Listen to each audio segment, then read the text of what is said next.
Ayan na siya. Half cook lang. Kailangan half cook yung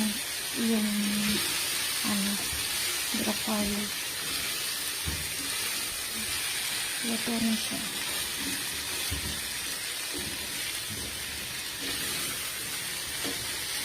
Dry siya kasi hindi pwedeng may tubig.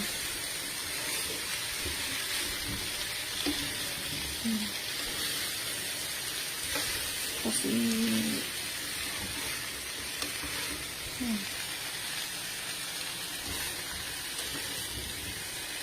diba? Kasi yung broccoli nakakain pa yan na raw at saka yung cauliflower.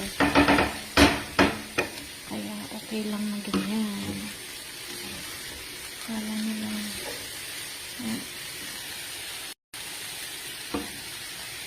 Tapos ito i-separate ko na lang kasi ilagay ko na lang mamaya.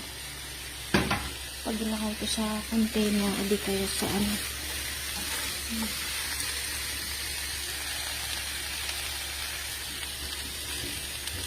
takpan ko muna dito.